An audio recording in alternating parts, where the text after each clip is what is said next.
संतोष देशमुख केस उलटी फिरली. आरोपीची शिक्षा रद्द. मास्टर माइंडची चाल यशस्वी झाली. आज संपूर्ण महाराष्ट्राला हादरवणारी घटना कोर्टामध्ये घडली. जो महाराष्ट्र 2 दिवसापूर्वी आनंदाने पेढे वाटत होता, तोच महाराष्ट्र आज प्रचंड नाराज झालाय. कारण की या केसमध्ये सगळं काही उलटं घडलं आहे. आरोपी आनंदाने नाचू लागला, कारण की आरोपीची चाल यशस्वी ठरली. मागच्या हप्त्यात सलग 3 दिवस या केसची सुनावणी अत्यंत प्रभावीपणे सुरू होती. दररोज 7 ते 8 तास युक्तिवाद चालायचा. सरकारी वकील यांनी 23 धक्कादायक पुराव्याचे व्हिडिओ न्यायाधीशांना दाखवले. या पुराव्यावरून प्रत्येकाला वाटत होतं आता न्याय मिळणार, कारण की पुरावे ओरडून सांगत होते की गुन्हा घडला आणि गुन्हेगार समोरच उभा आहे. त्यामुळे कोर्टाने कठोर निर्णय घेतला होता आणि आरोपीची बेम नामंजूर केली होती. सगळेजण प्रचंड खुश झाले होते. प्रत्येकाला वाटत होता आता निकाल येणार, आरोपीला कठोर शिक्षा होणार, कारण की हे प्रकरण रेअरेस्ट ऑफ द रेअर केसमध्ये जाण्याची शक्यता होती. आणि ज्यामुळे आरोपीला इतकी कठोर शिक्षा झाली असती, ज्यामुळे आरोपीचा आत्मा देखील घाबरला होता. पण आरोपीने अशी चाल खेळली की ज्यामुळे सगळं प्रकरणच उलटं फिरलं. सगळा निकाल उलटापलटा झाला आणि ज्यामुळे आरोपी अक्षरशः कोर्टाच्या आवारात विजयी मुद्रेनं फिरत होता. 1 वर्षापूर्वी झालेल्या प्रकरणाला अखेर न्याय मिळणार होता, कारण की कोर्टात दोष हे सगळे सिद्ध होणार होते, आरोप सिद्ध होणार होते. पण तेव्हाच कोर्टात असा काही प्रकार घडला की ही केस पूर्णतः वेगळ्या दिशेला फिरली. मग नेमकं कोर्टात असं काय घडलं की ज्यामुळे आरोपी अत्यंत खुश झालाय? आरोपीची शिक्षा कशी काय रद्द झाली? आरोपी नेमकं कोणती ती यशस्वी चाल खेळला की ज्यामुळे हे प्रकरण सगळं उलटं फिरलं? चला जाणून घेऊया या प्रकरणाचा संपूर्ण सविस्तर रिपोर्ट. बीडच्या मस्साजोगचे सरपंच संतोष देशमुख यांच्या दुर्दैवी घटनेला 1 वर्षाहून अधिक कालावधी उलटलाय. संपूर्ण महाराष्ट्र त्यांच्या न्यायाची प्रतीक्षा पाहत होता. वर्षभर तारीख पे तारीख कोर्टाची सुरू होती. पण जेव्हा मागच्या हप्त्यात आरोपीने मुंबई हायकोर्टाच्या औरंगाबाद खंडपीठात जामिनासाठी अर्ज टाकला होता, प्रत्येकाला वाटलं की आता याला जामीन मिळेल, हा सुटेल. पण तब्बल 3 दिवस प्रचंड प्रखरपणे झालेल्या सुनावणीमध्ये कोर्टापुढे नवीन 23 व्हिडिओज दाखवण्यात आले आणि ज्यामुळे कोर्टाने असा फैसला घेतला होता की ज्यामुळे संपूर्ण महाराष्ट्र सुकावला होता. ज्यामध्ये आरोपीची बेल डायरेक्ट रद्द करण्यात आली होती. आरोपींच्या वकिलांना देखील सरकारी वकिलांनी अगदी पराजित केलं होतं. केस अशा वळावर येऊन उभी राहिली होती की प्रत्येकाला वाटत होतं की आता पुढच्या तारखेला आरोपीला शिक्षा होणार, इतकी कठोर शिक्षा होणार, कारण की हे प्रकरण रेअरेस्ट ऑफ द रेअर केसमध्ये जाण्याच्या पायरीवर होतं. रेअर ऑफ द रेअर केस म्हणजे अशी दुर्मिळ केस की ज्यामुळे अशी शिक्षा होते की ज्यामुळे आरोपी अक्षरशः चळाचळा कापू लागला होता. पण त्यानंतर घडलं असं ज्याचा विचार आयुष्यात कुणी केला नसेल. संपूर्ण महाराष्ट्र या घटनेमुळे आता अतिशय त्या ठिकाणी चिंतेत आलेला आहे. कारण आरोपीने 2 यशस्वी चाल खेळल्या. आरोपीने 2 असे डाव टाकले ज्यामुळे या प्रकरणाची सगळी हवाच निघून गेली. आता काय होणार असा प्रश्न संपूर्ण महाराष्ट्राला पडणार. आता नेमकं कोर्टात असं काय घडलं? कोर्टामध्ये आरोपीने कोणते 2 डाव टाकले, कशी चाल खेळली, ज्यामुळे ही शिक्षाच आता रद्द होते की काय असा प्रश्न निर्माण झाला. या प्रकरणाची सगळी हवाच कशी काय निघली हे जाणून घेण्यासाठी आपल्याला थोडंसं मागे जावं लागेल. पहा, बीडच्या मस्साजोगचे सरपंच संतोष देशमुख यांच्यासोबत जी दुर्दैवी घटना घडली, जिला वर्ष पूर्ण झालं. सुरुवातीला वाटलं होतं की ही केस दाबण्यात येईल, पण लोकभावनेचा रेटा इतका होता की पोलिसांना आणि प्रशासनाला झुकावं लागलं आणि ही प्रकरणाची केस आता हळूहळू सुरू होती. न्याय प्रक्रिया अतिशय महत्त्वाने प्रत्येक पुराव्यावर नजर ठेवत ठेवत कठोर शिक्षा देण्याच्या टप्प्यावर आली होती. पण खरं या प्रक्रियेला वेग आला मागच्या आठवड्यात.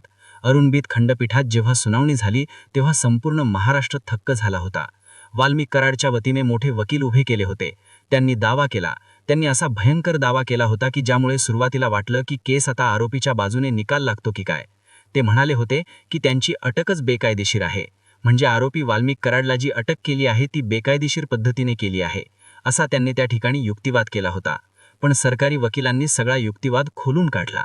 जबरदस्त प्रहार करत त्यांनी 23 व्हिडिओज दाखवले. केसमध्ये जीव ओतला. ते व्हिडिओ इतके भीषण होते की न्यायाधीशांना प्रकरणाची गंभीरता लक्षात आली आणि म्हणून कोर्टाने या प्रकरणाचा निर्णय देत ही बेल रद्द केली होती. पण तोपर्यंत सगळं व्यवस्थित होतं. महाराष्ट्र खुश झाला होता, कारण की केस रेअर ऑफ द रेअरमध्ये गेले असती तर अतिशय म्हणजे या प्रकरणात सगळ्यांना अगदी जल्लोष केला असता. कारण की त्या दिवशी कोर्टात सुरुवातीला जे घडलं होतं त्याने अगदी डोळ्यात समाधानाच्या अश्रू लोकांच्या आले होते. पण आज आपण महत्त्वाच्या मुद्द्यावर येतोय, कारण की आज वेगळंच घडलंय. पहा, कोर्टाची जेव्हा कारवाई सुरू होते तेव्हा पुराव्यांवर काम चालत नाही, तिथे बुद्धीचा आणि कायद्याचा, तांत्रिक बाबींचा खेळ चालतो. आणि आरोपीने खटल्याला टार्गेट करण्यासाठी प्लॅन तयार केला होता. लोकांना वाटत होतं न्याय प्रक्रिया जवळ आली, आता शिक्षा होणार, बेल रद्द झाली, उद्या दोष त्यांचे सिद्ध होणार आणि त्यानंतर आरोपीला प्रचंड शिक्षा होणार. पण आरोपींनी एक वेगळाच प्लॅन तयार केला होता.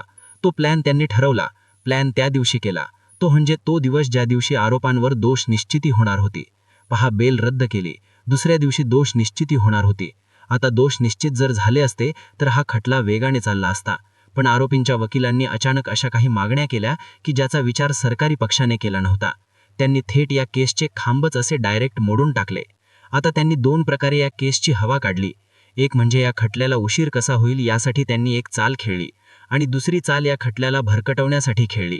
दोन डाव त्यांनी टाकलेले आहेत, ज्यामध्ये पहिल्या डावात त्यांनी वारंवार व्यत्यय आणला. पुरावे एकीकडे ओरडून सांगत होते गुन्हा झाला, पण दुसरीकडे त्यांनी कायद्याच्या अशा पळवाटा शोधल्या की ज्यामुळे आता निर्णय घेण्यामध्ये अतिशय वेगळाच झाला. मग सगळ्यात महत्त्वाचा प्रश्न आहे की ती आरोपीची यशस्वी चाल नेमकं काय होती की ज्यामुळे अगदीच हे प्रकरण सगळ्याप्रमाणे उलटं फिरलंय. आता पहिली गोष्ट म्हणजे त्यांनी काय चाल खेळली आहे. पहा, पहिली चाल जी अत्यंत भयानक आहे की ज्यामुळे या प्रक्रियेमध्ये निर्णय लागायलाच प्रचंड उशीर होणार. पहिली चाल होती त्यांनी सरकारी वकील उज्ज्वल निकम यांना या खटल्यातून हटवण्याची मागणी करणारा अर्ज कोर्टात दिला. आता उज्ज्वल निकम हे जे आहेत, हे अजमल कसाबपासून खैरलांजीच्या प्रकरणापर्यंत आरोपीला नेहमी कठोरात कठोर शिक्षा देण्यामध्ये त्यांचं प्रचंड मोठं योगदान आहे. आता आरोपीला माहिती होतं की उज्ज्वल निकम जर या प्रकरणात राहिले तर आपली शिक्षा ही फिक्स आहे, म्हणून त्यांनी त्यांना हटवण्यासाठी अर्ज केला. अर्जामध्ये कारण असं दिलं की उज्ज्वल निकम हे राजकीय पक्षाचे आहेत आणि राजकीय पक्षांवर त्या ठिकाणी त्यांचा संपर्क असल्यामुळे त्यांना हटवण्याची मागणी त्यांनी केली. आता ही मागणी खरं तर अतिशय त्या ठिकाणी धक्कादायक होती. पण दुसरी गोष्ट त्यांनी जी केली त्यामुळे या प्रकरणाची सगळी हवा गेली. दुसरी धक्कादायक घटना म्हणजे जेव्हा कोर्टात आरोपी सुदर्शन घुले याला बोलावण्यात आलं तेव्हा त्याने तिथे चक्कर येऊन पडल्याचं नाटक केलं किंवा त्याला चक्कर आली असं समजलं जातं, किंवा सूत्रानुसार अशी माहिती आली आहे की त्याने नाटक केलंय. पण यामुळे झालं असं, दोष सिद्ध होणार होती. कोर्टाची कार्यवाही तातडीनं थांबवावी लागली आणि याचा परिणाम असा झाला, दोष सिद्धी ती आज व्हायला होती ती पुन्हा एकदा अनिश्चित काळासाठी लांबणीवर पडली. आता ज्या आरोपींना शिक्षा होईल असं वाटत होतं ती आज कोर्ट बाहेर पडताना एकदा वेगळ्याच आत्मविश्वासात होती. जणू काही त्यांनी लढाई जिंकली. संतोष देशमुख यांच्या कुटुंबासाठी हा काळा दिवस काळजावर वार करणारा ठरला. ज्यांना वाटलं होतं आज न्याय मिळेल त्यांना पुन्हा एकदा तारीख पे तारीखच्या जाळ्यात अडकवण्यात आलं. आरोपीची ही खेळी आज जरी यशस्वी ठरली असं म्हणावं लागेल, पण न्याय प्रक्रिया ही अतिशय वेगानं आणि अचूकपणे त्याच्यावर काम करणार आहे. आरोपींना वाटत असलं की त्यांचा विजय झाला, पण न्याय प्रक्रिया नक्कीच सत्याच्या बाजूनं नेहमीच राहिलेली आहे. त्यामुळे झालेल्या या प्रकारावर तुमचं काय मत आहे नक्की कमेंट करून कळवा. चॅनलला नवीन असाल तर सबस्क्राईब करा. धन्यवाद.